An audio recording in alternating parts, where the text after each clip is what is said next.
Hello everyone. तो इस video में हम लोग सब डिविजन्स के बारे में देखेंगे और जी प्लस के कुछ ब्रशेस के बारे में देखेंगे कि इन ब्रशेस का क्या काम है। तो जब आप पहली बार जी प्लस को ओपन करेंगे तो आपको कुछ ऐसा दिखाई देगा। तो इसमें बाय डिफॉल्ट लाइट बॉक्स हमेशा ओपन रहता है। तो इसको हटाने के लिए या तो आप डायरेक्ट लाइट बॉक्स पर क्लिक कर सकते हैं तो ये हट जाएगा, और फिर वापस लाने के लिए भी आप लाइट बॉक्स पर क्लिक कर सकते हैं। और इसको हटाने का शॉर्टकट की है कॉमा। तो अगर आप कॉमा प्रेस करेंगे तो लाइट बॉक्स फिर से आ जाएगा, और कॉमा पे प्रेस करेंगे तो लाइट बॉक्स हट जाएगा। और इसके बाद अगर आपको कोई भी ऑब्जेक्ट बनाना है या फिर बाय डिफॉल्ट जो भी ऑब्जेक्ट्स होते हैं उसे चूज करना है, तो उसके लिए आप सिंपली इस गोल्डन आइकन पर क्लिक करिए और यहाँ पे आपको कई सारे ऑब्जेक्ट्स दिखाई देंगे। तो मैं यहाँ पे स्पेयर 3D ले रहा हूँ, और जब आपने उस पर क्लिक कर दिया उसके बाद भी यहाँ पे आपको कुछ दिखाई नहीं देंगे। तो इसके लिए आपको लेफ्ट की से ड्रैग करना पड़ेगा। लेकिन एक बार ड्रैग करने के बाद में अगर आप इस मॉडल को रोटेट करना चाहेंगे तो ये बार बार कई सारे ऑब्जेक्ट्स क्रिएट करेगा, और जितनी बार भी आप ड्रैग करेंगे उतनी बार ये अलग अलग ऑब्जेक्ट क्रिएट करता जाएगा। तो इन ऑब्जेक्ट्स को क्लियर करने के लिए आप Ctrl+N की दबा सकते हैं, और फिर से यहाँ पे एक बार ड्रैग करिए और टी प्रेस कर सकते हैं। और अगर आप चाहें तो यहाँ पे एडिट ऑप्शन पे क्लिक कर सकते हैं। तो अगर अब आप रोटेट करेंगे यहाँ पे तो आप देख सकते हैं मॉडल रोटेट हो रहा है। तो अभी मैं इसका मटेरियल चेंज करने जा रहा हूँ। तो अगर आप यहाँ पे मटेरियल्स पे क्लिक करेंगे तो आपको कई सारे यहाँ पे मटेरियल्स दिखाई देंगे। जो मटेरियल मैं सबसे ज्यादा यूज करता हूँ वो है बेसिक मटेरियल। तो इस पे क्लिक करेंगे तो हम देख सकते हैं इसका कलर चेंज हो गया है। अगर मैं Shift+F प्रेस करूंगा तो आपको यहाँ पे वायर फ्रेम दिखाई देंगे, या फिर मैं ड्रॉ पॉलीफ्रेम ऑप्शन पर क्लिक कर सकता हूँ। तो चलिए इस पे कुछ ड्रॉ करते हैं। तो अगर आप डायरेक्ट ड्रॉ करना चाहेंगे तो आपको कुछ एरर दिखाई देगा, जिस तरह से आप इस पर ड्रॉ नहीं कर सकते। तो आपको करना क्या होगा, आपको यहाँ पे आके मेक पॉलीमेश 3D पर क्लिक करना होगा। तो अब आप इस पे अगर ड्रॉ करेंगे तो आप इस पे कुछ भी बना सकते हैं। चलिए शुरू करते हैं कुछ ब्रशेस से। तो अगर आप अपने कीबोर्ड पर बी प्रेस करेंगे तो आपको यहाँ से ए से लेकर जेड तक कई सारे ब्रशेस दिखाई देंगे। बाय डिफॉल्ट यहाँ पे जी ब्रश अपने हिसाब से कुछ ब्रशेस दिखाता है, और जो भी ब्रशेस आप लगातार यूज करेंगे वो यहाँ पर आपको दिखाई देंगे। तो चलिए मैं मूव ब्रश से शुरू करता हूँ। तो मैंने बी प्रेस किया और इसके बाद मैं मूव ब्रश को दौड़ूंगा। तो इस तरह से अगर आप कोई भी ब्रश दौड़ेंगे तो आपको काफी टाइम लगेगा। तो उसके लिए आप क्या कर सकते हैं, आप बी प्रेस कर सकते हैं। एम फॉर मूव, तो आप एम प्रेस कर सकते हैं, और इसके बाद यहाँ पे आपको मूव ब्रश दौड़ने में काफी आसानी होगी, क्योंकि यहाँ पे जितने भी एम से ब्रश स्टार्ट होते हैं वही सब दिखाई देंगे। तो यहाँ पे मैं मूव ब्रश सेलेक्ट कर रहा हूँ। इसके साथ ही अगर आप और भी शॉर्टकट में कोई ब्रश सेलेक्ट करना चाहते हैं तो आप डायरेक्ट बी, एक सेकंड में पहले तो मूव ब्रश को हटा देता हूँ। तो मैंने कोई भी दूसरा ब्रश ले लिया। तो अगर आपको डायरेक्ट मूव ब्रश सेलेक्ट करना है तो आप BMG प्रेस कर सकते हैं, तो आपका डायरेक्ट मूव ब्रश आ गया। ऐसा हुआ इसलिए कि अगर आपने BM दबाया तो हर ब्रशेस के ऊपर आपको अल्फाबेट लिखे हुए दिखाई दे रहे हैं। तो जैसे मूव ब्रश के ऊपर G लिखा हुआ दिख रहा है। तो अगर मैं कोई और ब्रश ले रहा हूँ, अभी देखिए अभी मैं डैम स्टैंडर्ड ब्रश पे हूँ। तो अगर मुझे मूव ब्रश पे जाना है तो मैं फिर से BMG प्रेस कर सकता हूँ। मैं फिर से मूव ब्रश पे आ गया। तो देखते हैं कि मूव ब्रश का काम क्या है। तो मूव ब्रश बेसिकली करता क्या है कि आपके ऑब्जेक्ट को मूव करता है। तो जहां भी आप ड्रैग करेंगे वहां पे मूव करेगा। यहाँ पे आपको कुछ ब्रशेस की प्रॉपर्टी दिखेंगी, जैसे यहाँ पे हम ब्रश का साइज बढ़ा सकते हैं। मैंने ब्रश का साइज बड़ा किया और अब मैं इसे मूव करूंगा तो ये ज्यादा एरिया को मूव करेगा। इस ब्रश का साइज मैं अपने हिसाब से जितना चाहूँ उतना बड़ा कर सकता हूँ, और ये उस तरह से काम करेगा। इसके साथ हर ब्रशेस की कुछ और भी प्रॉपर्टीज है जो आगे चल के मैं आपको बताऊंगा। फिलहाल के लिए अभी ड्रॉ साइज ही जरूरी है। तो मूव ब्रश से आपको पता चल गया है कि डायरेक्ट सिर्फ के मूव करता है, और अगर मुझे अंदर की ओर या बाहर की ओर मूव करना है तो मैं एक तो डायरेक्ट इसी तरह से कर सकता हूँ। तो मैं इस ऑब्जेक्ट का डुप्लीकेट करने वाला हूँ। तो उसके लिए आपको क्या करना है, यहाँ पे आप टूल पैलेट पाएंगे, हमेशा जी ब्रश में बाय डिफॉल्ट यहीं पे रहता है। अगर आपके सिस्टम में किसी कारण से यहाँ पे नहीं है तो आप यहाँ पे डायरेक्ट टूल पे क्लिक कर सकते हैं और इसको यहाँ पे आप वापस ला सकते हैं। तो मैं सब टूल में जाऊंगा और यहाँ पे थोड़ा नीचे आने के बाद यहाँ पे मुझे डुप्लीकेट लिखा हुआ दिखता है। तो जैसे अभी आप देख सकते हैं यहाँ पे हमारे पास एक ही ऑब्जेक्ट है, तो मैं यहाँ पर डुप्लीकेट पे क्लिक करूंगा तो यहाँ पे इसका डुप्लीकेट हो गया। तो मैं W प्रेस करूंगा तो यहाँ पे आपको ट्रांसफॉर्मर टूल दिखेगा। जी ब्रश में इसको गिज़मो टूल रहता है। तो मैं सिंपली इसको यहाँ से मूव कर रहा हूँ। तो जो हमने अभी डुप्लीकेट ऑब्जेक्ट किया था वो ये है, और जो हमारा पहले ऑब्जेक्ट था वो यहाँ पर। तो यहाँ पे आप दोनों को क्लिक कर सकते हैं। तो जो भी आपका ऑब्जेक्ट क्लिक होगा वो हाईलाइट होगा, जो क्लिक नहीं होगा वो थोड़ा फेडेड होगा। तो मैंने पहले तो इस वाले ऑब्जेक्ट को क्लिक किया। बेसिकली वो दोनों ऑब्जेक्ट सेम ही। तो मैं मूव ब्रश से इसको बाहर की ओर मूव कर रहा हूँ, और मैं दूसरे ऑब्जेक्ट पे आके इस ऑब्जेक्ट को अल्ट की मैंने दबा रखी है, और अब मैं मूव कर रहा हूँ बाहर की ओर। तो अब आप दोनों में अंतर देखिए। जिसको मैंने अल्ट के साथ मूव किया था वो तो सही से पूरा बाहर की ओर आ, लेकिन जिसको मैंने बिना अल्ट के साथ मूव किया था वो कुछ इस तरह से बना हुआ है, जो सही नहीं है। तो मैं वापस से जा रहा हूँ, और अब मैं सेम चीज अंदर की ओर करूंगा कि इसको मैंने अंदर की ओर मूव किया और इसको भी मैंने अंदर की ओर मूव किया। तो अब देखते हैं दोनों में क्या अंतर है। तो देखिए ये ऊपर की ओर ये वाला ऑब्जेक्ट जा रहा है, और ये वाला परफेक्टली अंदर की ओर मूव हुआ है। तो अगर आपको कोई ऑब्जेक्ट डायरेक्ट अंदर की ओर मूव करना है या डायरेक्टली बाहर की ओर मूव करना है, तो आप अल्ट के साथ में हमेशा इसको करिए। आप अल्ट को प्रेस करके रखिए और मूव करिए। और अगर आपको बिल्कुल परफेक्टली ऐसा नहीं चाहिए तो आप डायरेक्टली बिना अल्ट के साथ भी प्रेस करके इस तरह से कुछ बना सकते हैं। तो ये कुछ ऐसा बनाएगा। तो इसके बाद मैं दूसरे ब्रश पे चलता हूँ। तो मैं इस दूसरे वाले ऑब्जेक्ट को डिलीट करने वाला हूँ। इसी ब्रश में आप F प्रेस करके फोकस कर सकते हैं, और अगर आप शिफ्ट F प्रेस करेंगे जैसा मैंने बताया था आपको पॉलीफ्रेम दिखाई देंगे, और शिफ्ट के साथ F फिर से प्रेस करेंगे तो ये पॉलीग्रुप हट जाएंगे। तो मैं अब कुछ इंपॉर्टेंट ब्रशेस के बारे में बात करने वाला हूँ। तो कुछ ब्रशेस हैं, जैसे आप सबसे पहला इंपॉर्टेंट ब्रश तो मूव ब्रश ही, क्योंकि मूव ब्रश आपको हर प्रोजेक्ट में काम आने वाला है। तो पहला तो मूव ब्रश ही हो गया। इसके बाद मैंने B प्रेस किया, S प्रेस किया, तो यहाँ पे ऐसे आपको कई सारे ब्रशेस दिखाई देंगे, और यहाँ पे U है तो मैंने U प्रेस किया तो स्टैंडर्ड ब्रश सेलेक्ट हो गया, जैसा आप देख सकते हैं। तो स्टैंडर्ड ब्रश भी काफी ज्यादा यूजफुल ब्रश है। तो बेसिकली इस ब्रश से होता क्या है, अगर आप ड्रैग करेंगे तो ये लाइंस वगैरह ऐसे बना के देगा, और अगर आप इसी ब्रश को अल्ट प्रेस करके ड्रैग करेंगे तो ये सेम चीज अंदर की ओर बनाएगा। तो ये मैंने बिना अल्ट के ड्रॉ किया है, और ये मैंने अल्ट के साथ में ड्रॉ किया है। तो इस ब्रश से आप काफी सारी डिटेल बना सकते हैं। इसके बाद हम दूसरे ब्रश पे चलेंगे। तो मैं B प्रेस करूंगा, C प्रेस करूंगा और T प्रेस करूंगा। तो यहाँ पे क्ले ट्यूब ब्रश आ गया। तो ये ब्रश भी काफी यूजफुल ब्रश है, इससे आप इस तरह की डिटेल बना सकते हैं। तो और भी ब्रशेस जानने से पहले हम लोग सब डिविजन्स के बारे में जानेंगे कि सब डिविजन्स होता क्या है। तो जैसा कि अभी आप देख सकते हैं कि मैं कोई भी ब्रश अगर ड्रैग कर रहा हूँ तो वो सिर्फ पॉइंट टू पॉइंट जंप कर रहा है, वो बीच में नहीं आ रहा, वो सिर्फ पॉइंट्स पर आ रहा है। तो कहने का मतलब ये है कि अगर आपके पास कम पॉइंट है तो आप जैसा देख सकते हैं कि ये सिर्फ उन पॉइंट्स पे जंप करके डिटेल दे रहा है, तो आपकी डिटेल भी उतनी अच्छी नहीं आएगी। ये एग्जांपल मैं मूव ब्रश से आपको दिखाता हूँ। तो मैंने मूव ब्रश को छूटा जो मैंने अल्ट के साथ में इसको मूव किया। तो आप देखिए हर ब्रश सिर्फ वर्टेक्स पे काम करता है,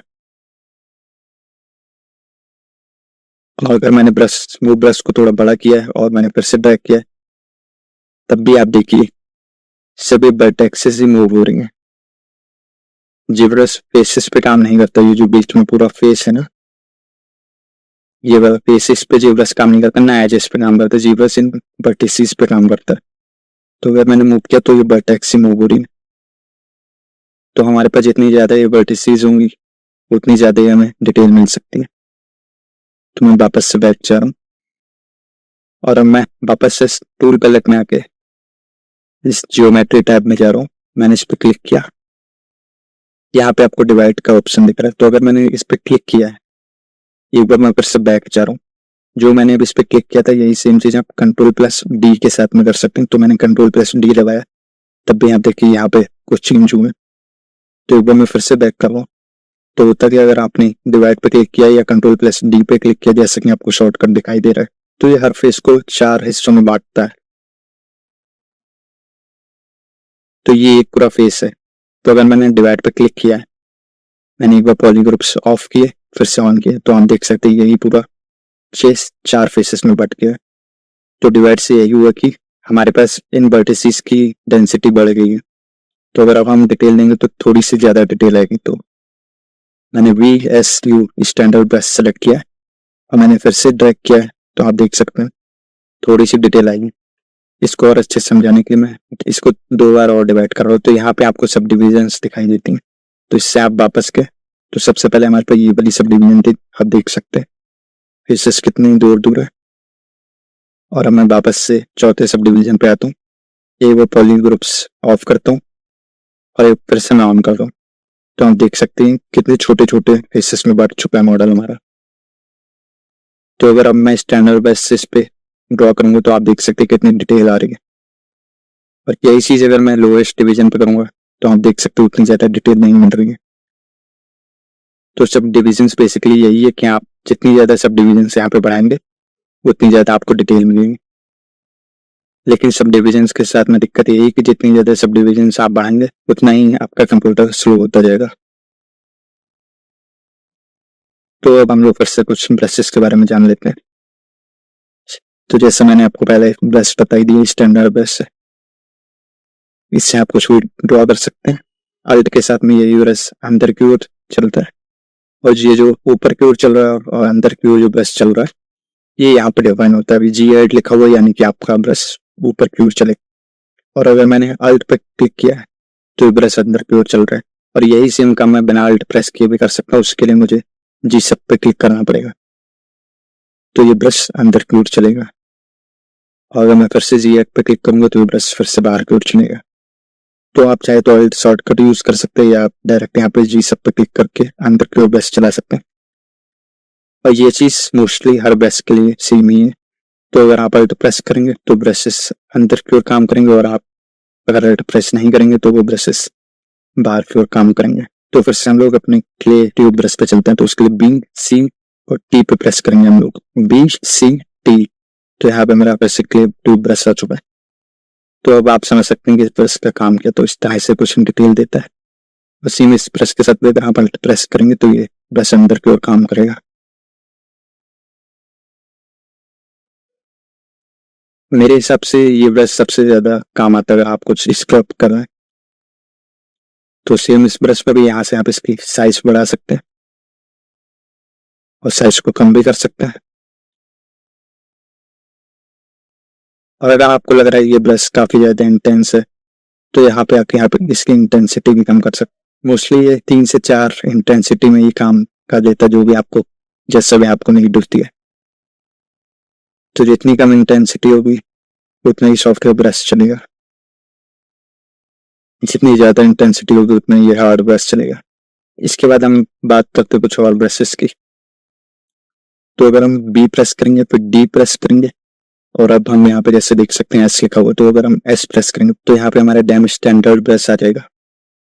और अगर एक बार मैं फिर से आपको B प्रेस करके दिखाता हूँ, तो अगर मैंने B प्रेस किया तो यहाँ पे वो सारे ब्रश सामने निकलेंगे जो अभी तक मैंने यूज किए।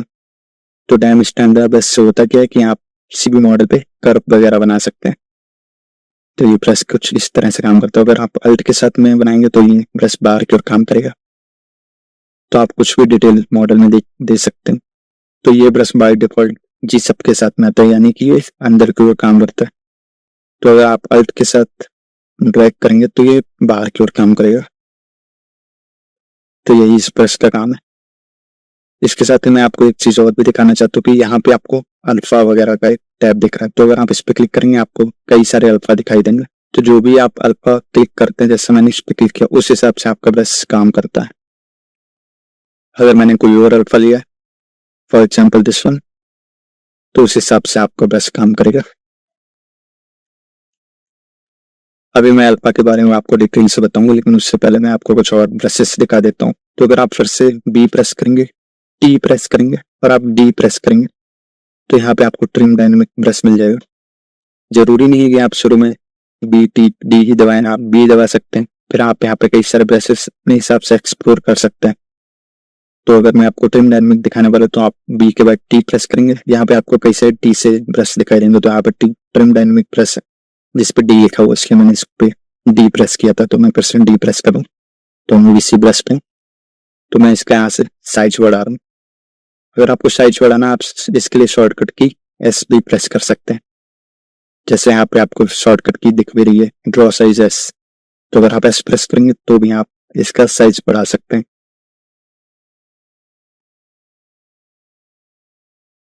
तो यहाँ पे आप देखिए इस प्रेस से होता है कि आपकी सरफेस को फ्लैट करता है, और इसी ब्रश को अगर आप अल्ट के साथ में ड्रॉ करेंगे तो शायद ये उतना अच्छा इफेक्ट नहीं देता है, या हो सकता है कई जगहों पे ये इफेक्ट भी काम आ जाए। तो मैं फिर से बैक जा रहा हूँ और अब मैं इस ब्रश की इंटेंसिटी को थोड़ा और ज्यादा बढ़ा रहा हूँ, तो आप देखिए कितना इंटेंस है। और अगर मैं इसकी इंटेंसिटी को कम कर रहा हूँ तो आप देखिए कितना सॉफ्ट हो गया ये ब्रश। तो बेसिकली ट्रिम डायनेमिक प्रेस का काम यही है कि आप सरफेस को फ्लैट करता है। अगर आप बी पे प्रेस करते हैं, आप ए प्रेस करते हैं या बी के साथ बी प्रेस करते हैं, तो आपको हर अल्फाबेट में कई सारे ब्रशेस दिखाई देते हैं। जैसे ये बी के साथ में मैंने सी प्रेस किया तो यहाँ पे आपको सी से कई सारे ब्रश दिखाई दे रहा है। लेकिन इसका मतलब यही नहीं है कि आपके पास सिर्फ इतने ही प्रेस हैं। अगर आप कॉमा की प्रेस करेंगे, जो शुरुआत में हमने देखा था लाइट बॉक्स, तो यहाँ पे लाइट बॉक्स में कई सारे ऑप्शन है। तो अगर आप यहाँ पे ब्रश ऑप्शन पे जाएंगे दिस वन, तो यहाँ पे आपको कई सारे ब्रशेस भी दिखाई देंगे। तो यहाँ पे मैं कुछ ब्रशेस आपको दिखाने वाला हूँ जो काफी काम आते हैं। तो सबसे पहला स्टिचेस, तो अगर आपने यहाँ पे क्लिक किया आपको यहाँ पे कई सारे स्टिच दिखाई देंगे। जैसे मैंने सेलेक्ट किया और यहाँ पे आप स्टिच बना सकते हैं। मैं इसका ड्रॉ साइज कम कर लूँ, हम देखिए स्टिच वगैरह इस तरह से बना के देता है आपको। बेसिकली होता है कि ये ब्रशेस एक अल्फा यूज करते हैं, तो जैसे कि आप देख सकते हैं ये स्टिच के जैसा अल्फा यूज कर रहा है। तो अगर हम ड्रैग कर रहे हैं तो ये स्टिच बनाता जा रहा है। मैं फिर से कॉमा की दबा रहा हूँ और मैं दूसरे ब्रश पे क्लिक कर रहा हूँ। मैं यहाँ पे डबल क्लिक कर रहा हूँ तो ये देखिए आप दूसरे स्टिच ब्रश आ गया है। तो ये देखिए आप दूसरा अल्फा यूज कर रहा है। फिर से मैं बैक चल और मैं कुछ और ब्रशेस के बारे में आपसे बातें करता हूँ। तो यहाँ पर डबल क्लिक करेंगे तो हम वापस सारे ब्रशेस में आ गए। तो और भी ब्रशेस के बारे में हम लोग जाने उससे पहले मैं फिर से कॉमा की दबा रहा हूँ और वापस अपने व्यू पोर्ट पे आ गया हूँ। तो यहाँ पे आपको कई सारे ऑप्शंस दिखाई दे रहे हैं। तो इनमें से मैं इस ट्रांसफॉर्म ऑप्शन पे जा रहा हूँ। इस पे जाकर मैंने इसको यहाँ पे क्लिक किया और इसको यहाँ पे मैंने ड्रैग कर दिया, तो ये ट्रांसफॉर्म ऑप्शन यहाँ पे आ गए। मैं यहाँ पे आता हूँ, यहाँ पे एक्टिवेट सिमेट्री लिखा हुआ है। तो सिमेट्री से होता क्या है कि अगर मैं अपने मॉडल पे मान लीजिए सीधा इस मॉडल को फ्रंट में जाता हूँ, अगर आप नहीं पहचान पाने कि मॉडल का फ्रंट कहाँ पे, तो यहाँ पे आप इस चीज पे ड्रैग कर सकते हैं। तो अब हमारे मॉडल का फ्रंट ये, मैं थोड़ा सा बैक जाता हूँ। तो अगर कुछ बनाना है, मान लीजिए मैंने डेम स्टैंडर्ड ब्रश से यहाँ पे कुछ बनाया है, इसमें मैं अल्फा चेंज करता हूँ। यहाँ पे मैंने जैसे कुछ बनाया है और मैं चाहता हूँ सेम चीज यहाँ भी बन जाए, तो दो बार हमको इस तरह से बनाना पड़ेगा। तो होगा क्या, ना तो वो चीज सेम बनेगी और हमारा टाइम भी बहुत ज्यादा खराब होगा। तो उसके लिए सिमेट्री ऑप्शन होता है, ट्रांसफॉर्म में जाएंगे आप, यहाँ पे एक्टिवेट सिमेट्री है। अगर मैंने इस पे क्लिक किया तो हम देखिए दूसरे साइड में आपको एक डॉट दिखाई दे रहा है। तो जिस साइड पे मैं जाता हूँ उसके अपोजिट में एक डॉट होता है। तो अगर मैं यहाँ पे ड्रॉ करूंगा तो आप देखिएगा यहाँ पे खुद से ड्रॉ हो जाएगा। तो एक बार मैं फिर से सिमेट्री को ऑन कर लूँ, तो अगर मैं एक साइड कुछ ड्रॉ किया वो दूसरी साइड खुद से ड्रॉ हो जाएगा। तो बेसिकली सिमेट्री यही है कि अगर आप एक साइड में कुछ भी ड्रॉ करते हैं तो वो खुद को दूसरे साइड में भी ड्रॉ हो जाता है। इसके साथ आप सिमेट्री का एक्सिस बदल सकते हैं, जैसे कि मोस्टली एक्स एक्सिस से काम आता है। अगर आप चाहें तो वाई एक्सिस पे जा सकते हैं, एक्स को बंद कर सकते हैं। तो ये नीचे पॉइंट आ रहा है, तो इस तरह से आप ड्रॉ कर सकते हैं। अगर हम वाई को बंद करते हैं और जेड पे जाते हैं तो क्या हो रहा है कि आपको पॉइंट नहीं दिख रहा लेकिन वो पीछे क्यों रहा है। तो अगर इधर से आप जाएंगे तो वो पीछे ड्रॉ कर रहा है, तो इस तरह से हम देख सकते हैं। तो फिर से मैं इसको फ्रंट पे लाता हूँ, बैक जा रहा हूँ। तो बेसिकली यही सिमेट्री का काम है। तो मैं फिर से एक्स एक्सिस पे जाऊँ और अगर आप चाहते हैं कि आपने कुछ ड्रॉ किया, जैसे कि मैंने यहाँ पे डेम स्टैंडर्ड को अल्ट के साथ में प्रेस करके कुछ बनाया इस तरह से, ब्रश को छोटा करके मैंने इस तरह से कुछ बनाया और मैं चाहता हूँ ये पूरे मॉडल पे चारों ओर इस तरह से अपने आप ही आ जाए, मुझे बार बार ऐसे ना बनाना पड़े। तो उसके लिए आप क्या कर सकते हैं, यहाँ पे आप इस आर पे क्लिक कर सकते हैं। अगर मैंने इस पे क्लिक किया तो ये रेडियल सिमेट्री ऑन होगी। तो देखिए आपको कई सारे पॉइंट दिखाई दे रहे हैं। तो अगर मैंने ड्रॉ किया तो इस तरह से पूरे मॉडल पर ड्रॉ हो रहे हैं। मैंने अगर यहाँ पे ड्रॉ किया तो इस तरह से, आप इससे काफी सारे अच्छे डिटेल्स बना सकते हो। तो फ्रंट में अगर हम गए तो अगर फ्रंट से हम देख रहे हैं ऊपर से नीचे की ओर जा रहे हैं, और अगर हम इधर से इधर की ओर चाहते तो वो नहीं हो रहा है। तो उसके लिए मैं फिर से सिमेट्री में जा रहा हूँ, इसके मैं एक्स से बाई एक्सिस पे जा रहा हूँ। तो आप देखिए बाई पे अगर मैंने क्लिक किया तो इस तरह से सिमेट्री होगी, और अगर मैंने बाई को उनके जेड पे क्लिक किया तो इस तरह से सिमेट्री इसके बस हो गई। तो सिमेट्री के साथ में आप काफी कुछ बना सकते हैं। जैसे मैं फिर से वाई एक्सिस पे जा रहा हूँ, मैं मूव प्लस ले रहा हूँ और मैं यहाँ पे इस तरह से मूव कर रहा हूँ। तो देखिए आप काफी अच्छी डिटेल आप बना सकते हैं। तो वापस से मूव लाइट बॉक्स में चलते हैं, और यहाँ पे मैं इस रैम ब्रश पे क्लिक कर रहा हूँ। तो इसके अंदर यहाँ पे एक ही ब्रश है, तो मैंने उस ब्रश पे डबल क्लिक किया। अब मैं उस ब्रश से कुछ ड्रॉ करूंगा। तो हम देख सकते हैं कि कुछ ड्रॉ कर रहा है, लेकिन आप देखिए कि उतनी ज्यादा अच्छी डिटेल नहीं आ रही। तो उसके लिए फिर से मैं टूल पे जाऊंगा और अपनी हाईएस्ट सब डिवीजन पे जाऊंगा, किसी वजह से वो सबसे लोएस्ट पे पहुंच गई थी। तो अब देखिए आप इस ब्रश से आप कितनी अच्छी डिटेल दे सकते हैं।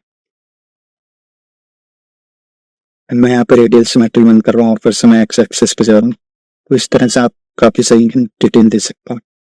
मैं एक और ब्रश के बारे में बात करने वाला हूँ जिसका नाम है इनफ्लेट ब्रश। उस ब्रश पे जाने के लिए आपको बी प्रेस करना पड़ेगा, आई प्रेस करना पड़ेगा, और यहाँ पे आप इनफ्लेट ब्रश को ढूंढ सकते हैं, या तो हम डायरेक्ट एन पे क्लिक कर सकते हैं। तो मैं एन पे क्लिक कर रहा हूँ, तो हमारे यहाँ पे इनफ्लेट ब्रश आ गया। तो मैंने इसके साइज को बढ़ाया, और इस ब्रश से होता क्या है कि आपकी मॉडल को इन्फ्लेट करता है, यानी कि फुला देता है। तो आप जितना ज्यादा इसका साइज होगा उतना ज्यादा ये आपके मॉडल को फुला देगा। तो इनफ्लेट ब्रश का काम यही है। और अगर आपने ब्रशेस में कुछ भी चेंजेस किए और आप फिर से डिफॉल्ट ब्रश पे जाना चाहते हो, तो आप यहाँ ब्रश पे क्लिक करिए। यहाँ पे आप रीसेट करंट ब्रश कर सकते हैं या रीसेट ऑल ब्रश कर सकते हैं। तो मैं रीसेट करंट ब्रश कर लूँ। तो देखिए रीसेट हो गया। इस पे जो हमने अल्फा लगाया था वो हट गया, और जो डिफॉल्ट अल्फा था यानी इस पे कोई अल्फा ही नहीं था, तो डिफॉल्ट हो गया। तो एक बार मैं फिर से सारे इंपॉर्टेंट ब्रश के बारे में बात कर ले रहा हूँ। तो सबसे पहला इंपॉर्टेंट ब्रश है डैम स्टैंडर्ड ब्रश, काफी काम का। क्ले बिल्डअप ब्रश भी काफी अच्छा, जैसा मैंने आपको क्ले ट्यूब ब्रश दिखाया था। तो उसी तरह से बी, सी और बी क्ले बिल्डअप ब्रश। तो ये ब्रश भी कुछ क्ले ट्यूब की तरह ही काम करता है, तो ये ब्रश भी काफी अच्छा। इसके बाद है हमारा मूव ब्रश, इसके बाद है हमारा इनफ्लेट ब्रश, इसके बाद है ट्रिम डायनेमिक ब्रश, और इसके बाद है मूव ब्रश। इस मूव ब्रश के बारे में हम लोग आगे देखेंगे। और इसके बाद पिंच ब्रश और इजी मोटर ब्रश। तो ये हमारे कुछ बहुत जरूरी ब्रश है। मुझे लगता है इन ब्रशेस की अगर आप प्रैक्टिस करेंगे तो आपको कुछ भी बनाने में काफी आसानी होगी।